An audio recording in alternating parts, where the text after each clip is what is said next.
네, 세계 최대 아동 성착취물 사이트였죠. 웰컴 투 비디오를 운영했던 손정우 씨. 이 손정우 씨의 미국 송환이 불발이 됐다는 뉴스 잘 알고 계실 겁니다. 우리 법원이 너무 안일하게 판단을 했다, 이런 비판도 있고, 반면에 대한민국의 사법권, 이 사법 주권을 정당한 행사로 한 것이다, 이런 지지 의견까지 대립되어 있습니다. 특히 이제 손정호 씨가 비록 석방은 됐지만 디지털 교도소에 수감되어 있다는 이야기도 들려오고 있습니다. 오늘 이 시간은 이승기 변호사와 함께 좀 더 자세한 관련된 이야기 나눠보도록 하겠습니다. 변호사님 어서 오세요. 예, 안녕하세요. 네. 우선 이 손정호 씨의 범죄 행각 내용이 어떤 건지 간단하게 정리를 해보고 시작을 해볼까요? 예, 손 씨는 그 2015년 7월부터 2018년 3월까지 이제 약 2년 8개월 동안 그 IP 추적이 불가능한 이제 특수 프로그램이죠. 다크앱에서 이제 웰컴 투 비디오라는 사이트를 운영을 했는데요. 이 사이트에서 이제 아동 성착취 영상으로 전 세계에서 미화 37만 달러 상당의 암호화폐를 벌어들인 것으로 알려졌습니다. 특히 손 씨가 한국 법원에서 지난해 5월 아청법, 그러니까 아동청소년 성보호에 관한 법률, 그러니까 아청법 위반의 혐의로 징역 1년 6개월의 유죄 판결을 받았고요. 지난 4월 27일 만기 출소 예정이었습니다. 하지만 국내 재판과는 별개로 미국 법무부가 출소를 앞둔 손 씨를 아동 성착취물 배포와 광고, 그리고 국제 자금 세탁 등 6개 제명 9개 혐의로 기소했고요. 범죄인 인도 조약에 따라 손 씨를 미국으로 송환해 달라 요구를 했는데요. 그래서 인도 구속영장이 발부돼서 수감 상태를 이어왔습니다. 네. 이 손 씨가 받은 형량이 1년 6개월의 징역이에요. 이게 예. 그 손 씨가 범한 범죄에 비하면은 정말 손방망이 처벌 아니냐, 이런 예, 맞습니다. 비난도 받고 있어요. 그래서 이제 로라 비커 BBC 한국 특파원이 계란 18개를 훔친 남성과 이 손정호 씨의 구형량이 같다, 형량이 같다, 이렇게 조롱에 가까운 비판을 할 정도로 국제적인 이슈가 되기도 했습니다. 이 형량이 이렇게 낮았던 이유가 뭐가 있을까요? 예, 우선 이 로라 비커 특파원이 언급한 사건 실제 존재합니다. 네. 지난 3월 경기도 수원에서 한 40대 남성이 일자리를 잃고 열흘 넘게 굶다가 고시원에 있는 구운 달걀 18개, 총 5,000원어치를 훔쳤습니다. 네. 당시 검찰이 이 남성이 절도 전과가 있다라고 해서 징역 1년 6개월을 실제로 구형을 했습니다. 네. 자, 그런데요, 이번 손 씨의 범죄 혐의 아청법의 아동 음란물 판매 배포가 가장 핵심인데요. 네. 그는 자신이 운영하는 이 웰컴 투 비디오 사이트에 직접 아동 음란물 3,055개를 네. 올렸습니다. 네. 그리고 사이트에 가입된 회원들도 음란물을 올리게 하고요. 그런 음란물을 올린 회원들에게는 다른 음란물을 다운로드 받을 수 있게 이제 포인트를 지급하는 마케팅 수완도 보여줬습니다. 심지어 그는요, 그 회원들에게 성인 음란물을 올리지 말라고 공지할 정도로 네. 철저하게 아동 음란물에만 네. 집중을 했습니다. 손 씨가 웰컴 투 비디오를 운영하는 2년 8개월 동안 이 사이트에서는 수십만 건의 아동 음란물 다운로드가 일어났고요. 그 범죄의 질이 매우 불량하고 치밀했습니다. 그런데 당시 우리나라에서는 성착취물에 대한 법적 정의도 제대로 되어 있지 않았고요. 성착취물과 음란물이 별로 구별도 되지 않았습니다. 네. 결국 디지털 성폭력에 대한 대비 자체가 제대로 되어 있지 않았는데요. 네. 자연스럽게 법정형도 선진국들에 비하면 매우 낮게 규정되어 있었습니다. 네. 당시 아동 음란물 배포, 판매 같은 경우 법정형이 10년 이하의 징역형이었는데요. 이론적으로는 징역 1개월에서 10년까지 선고할 수 있는데 보통 초범이고 나이가 어리면 집행유예가 선고될 수 있다는 것입니다. 네. 그래서 1심 재판에서 손 씨에 대해서 집행유예를 선고를 한 거잖아요. 예, 맞습니다. 당시 법원은 손 씨가 나이도 어리고 별다른 범죄 전력이 없다, 또 범죄를 반성하고 있다라고 해서 징역 2년에 집행유예 3년을 선고했고요. 네. 아청법 유죄 판결에 따른 취업 제한 명령도 손 씨의 나이를 고려했을 때 네. 취업 제한으로 받는 불이익이 크다라는 이유로 취업 제한 명령도 하지 않았습니다. 이후 열린 이제 항소심에서는 실형을 선고했습니다. 하지만 형량이 매우 낮았는데요. 네. 재판부는 판결문에서 어린 시절 손 씨가 정서적, 경제적으로 어려운 시간을 보냈고 또 웰컴 투 비디오에 올라간 음란물들을 보면은 손 씨가 아닌 회원들이 업로드한 것도 상당수 있다라고 네. 해서 징역 1년 6개월을 선고했는데요. 특히 손 씨가 판결 선고 2주 전에 혼인신고서를 제출했습니다. 네. 재판부는 이 혼인신고서를 기초로 해서 부양할 가족이 생겼다.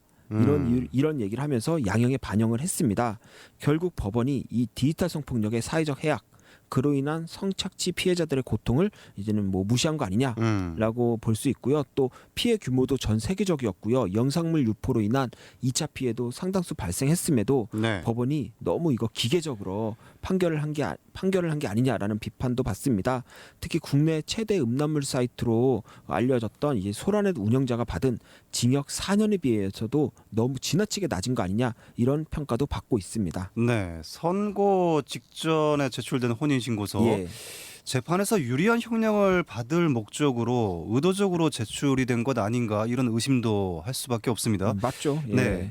그래서 이제 고작 1년 6개월의 실형을 선고받았는데 그런데 이제 미국이 손 씨에 대한 범죄인 인도 요청을 계속했는데 국민들 여론은 미국으로 보내서 더 큰 벌을 받아야 된다 이런 여론들이 많았었어요. 예, 맞습니다. 네, 그 이유는 역시 미국에서 손 씨가 제대로 죄값을 치르기를 원했기 때문 아닐까요? 맞습니다. 손 씨가 우리나라에서 1년 6개월 받았지만 미국으로 가면 상황이 틀려집니다. 네. 미국에서는 손 씨 정도의 범죄라면 최소 징역 35년, 최대 무기징역까지 받을 수 있는 수준입니다. 네. 미국은 그 아동 포르노 배포죄는 법정형만 해도 5년에서 20년, 또 광고죄는 15년에서 30년, 소지죄는 5년에서 10년 등으로 알려져 네. 있고요.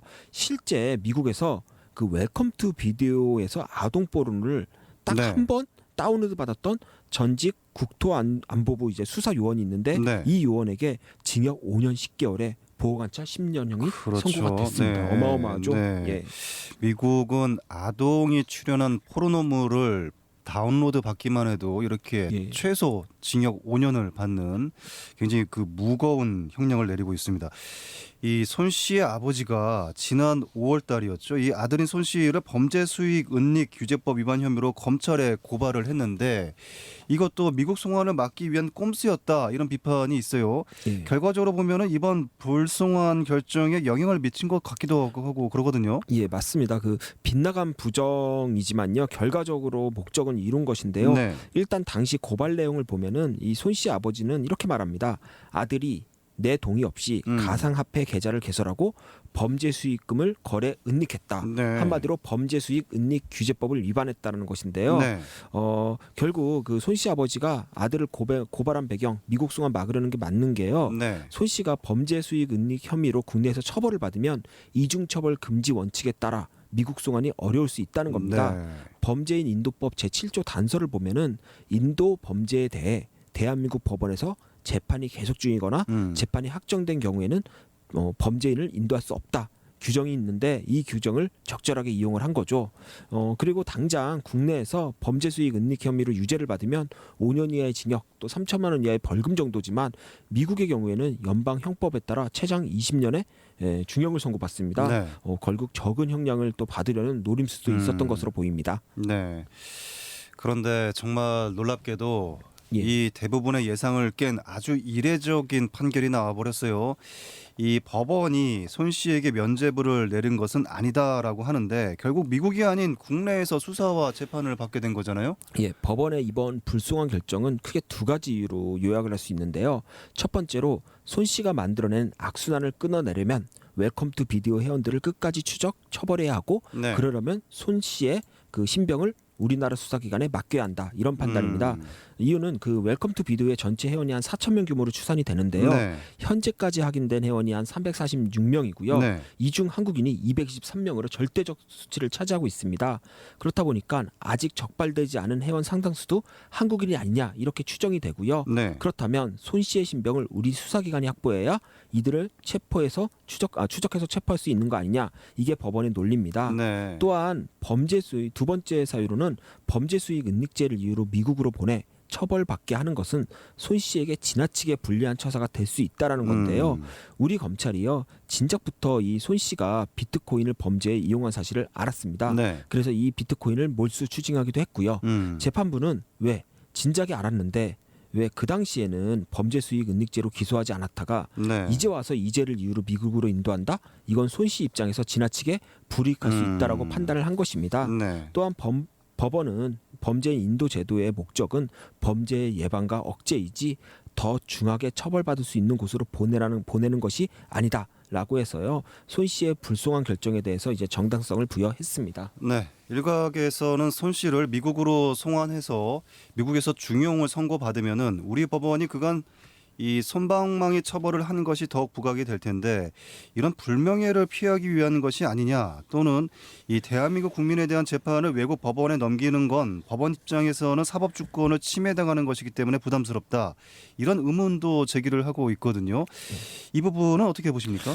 오히려 이번에는 더 어떻게 보면 악수를 둔 거죠. 오히려 이번 불송한 결정으로 국민들의 사법부 불신이 더 커지고 있고요. 네. 손 씨가 국내에서 겨우 1년 6개월 형을 살았고 또 이를 바꿀 수 있는 여지도 없습니다. 더 네. 늘어날 수 있는 그나마 미국으로 송환해 중형을 선고받게 하는 게 유일한 해결책인데 네. 이 단심으로 진행되는 송환 여부 결정에서 이제 기각이 내려진 것입니다. 네. 오히려 이번 불송한 결정이 국제사회에서는 우리 사법부의 불명예로 기록될 것으로 보입니다. 네. 당장 법원의 불송한 결정 후에 미국의 뉴욕타임즈에서는 웰컴 투 비디오로 아동 포르노를 내려받은 일부 미국인들이 징역 5년에서 15년의 중형을 선고받았는데 네. 한국에서는 운영자인 손 씨에게 1년 6개월형을 선고해서 풀려났다. 네. 이런 보도까지 해서 이제 국제적 망신을 자초했습니다. 네. 손 씨를 인도 요청했던 미국 법무부와 연방 검찰 역시 지난 7일에 예. 세계에서 가장 위험한 아동 성착취 범죄자 중 한 명에 대한 법원의 인도 거부에 실망했다. 이런 입장을 내놓기도 했죠. 예. 우리나라 여론도 마찬가지로 법원의 이번 결정에 실망을 하는 차원이 아니라 이 분노를 하고 있어요. 사실상 특히 이번 불송환 결정을 한 재판장이 대법관 후보 자격 바탈을 요구하는 청와대 국민청원 동의수가 40만 명을 이미 넘어섰고요. 변호사님이 보시기에는 어떻습니까? 예, 결국 이게 사법 정의냐, 사법 주권이냐의 문제인데요. 하지만 이번에는 손 씨를 미국으로 송환시킴으로써 이제 사법 정의를 실현하는 것이 중요했습니다. 사실상 우리 법제하에서는 손 씨를 미국으로 보내는 방법 외에는 손 씨의 죗값에 맞는 합당한 처벌을 할 수 있는 방법 없습니다. 또한 법원이 불송한 결정의 근거로 이야기하는 주요 이유들 역시 손 씨가 저지른 범죄의 중대성에 비추어 보면은 대단히 지엽적인 사항으로 보이고요.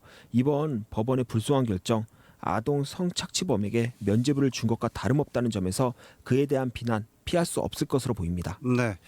법원의 인도 불허 결정이 나고 그날 바로 손 씨가 석방이 됐어요. 예. 이 손 씨의 아버지는 앞으로 컴퓨터를 못하게 하겠다라고 말을 했다는데 법원의 결정이니 존중해야 하지만 씁쓸한 기분은 어쩔 수가 없네요. 뭐 벌써부터 이제 사법부도 공범 아니냐 이런 문장이 SNS에서 이제 유행처럼 퍼지고 있는데 네. 법원 역시도 이런 국민들의 따가운 비판 좀 목소리 귀담아 들을 필요가 있어 보이고요. 네. 그리고 또 손 씨 아버지 말에도 제가 볼 때 문제가 있는 게 이 컴퓨터는 아무런 잘못이 없습니다. 그렇죠. 네. 잘못을 한 건 아들인데 왜 네. 애꿎은 컴퓨터를 탓하는지 전혀 모르겠습니다. 부디 현재 수사 중인 우리나라에서 수사 중인 이 범죄 수익 은닉 규제법과 관련돼서라도 좀 합당한 처벌을 받았으면 하는 바람입니다. 네. 그런데 이 현실 세계에서는 석방이 된 손 씨가 온라인에서는 교도소에 수감됐다고 해요. 이 디지털 교도소라고 하죠. 예, 최근 이제 사회적으로 논란이 된 사건의 가해자들 그들의 신상 정보를 공개하는 인터넷 사이트가 있는데 여기를 이제는 디지털 교도소라고 부릅니다. 이 사이트에는 이제 손 씨뿐 아니라 최근 문제되고 있는 고 최숙현 선수 폭행 가해자 인 이제 경주시청 감독 등의 이제 얼굴과 실명 등이 공개돼 있다고 하고요. 네. 어제 확인해 본 바에 따르면 한 150명 정도의 범죄자 신상 정보가 있었는데 네. 일부 사람들에 대해서는 아예 핸드폰 번호까지도 올라와 있었습니다. 네. 작년에 한참 또 화제가 되고 논란이 되었던 양육비를 안 주는 부모들의 신상을 공개하는 배드파더스와 비슷한 것 같아요. 예, 유사하지만 차이는 분명 존재합니다. 네. 일단 디지털 교도소 이 사이트를 보면은 그 탄생 배경에 대해 대한민국의 악성 범죄자에 대한 관대한 처벌의 한계를 느끼고 이들의 신상 정보를 직접 공개해서 사회적인 심판을 받게 하려 한다. 모든 범죄자들의 신상 공개 기간은 30년이며 근황은 수시로 업데이트된다. 이렇게 기재되어 있는데요. 하지만 이 배드파더스는 해당 부모가 양육비를 주면 이름을 내려줍니다. 네. 그런데 이 디지털 교도소는 30년을 채워야 한다는 겁니다. 네. 큰 차이점이고요. 그리고 가장 큰 차이는 역시 배드파더스는 그 운영자가 자신의 신분을 다 드러내고 네. 직접 양육비와 관련된 사회 운동도 하고 있고요. 네. 또 양육비 해결 총연합회와 같은 시민단체와 함께 또 활동을 합니다. 그런데 네. 이 디지털 교도소는 그 운영자가 누군지도 모르고 그냥 박 씨라는 성만 알려져 있는데 네. 제 상국에 살고 있어서 그 정체를 알 수 없다고 합니다. 또한 디지털 교도소 자체는 서버는 동유럽에 보안 서비스는 미국에 있어서 추적이 불가능하다고 알려져 있습니다. 네. 아무리 중범죄라고 할지라도 그 사람의 신상 정보 공개하는 거 공권력인 법원 내지 수사기관의 영역입니다. 네. 자칫 악성 범죄자들을 심판한다는 명분에만 집착한 나머지 개인이 공권력과 같은 지위를 누리는 거 이건 상당한 문제가 있다고 보입니다. 네, 이게 배드파더스처럼 공익적인 목적이 있느냐, 명예훼손에 해당이 되느냐, 이거 비교하는 게 좀 아닌 것 같아요. 이거는. 예, 맞습니다. 네. 완전히 다른 개념이죠.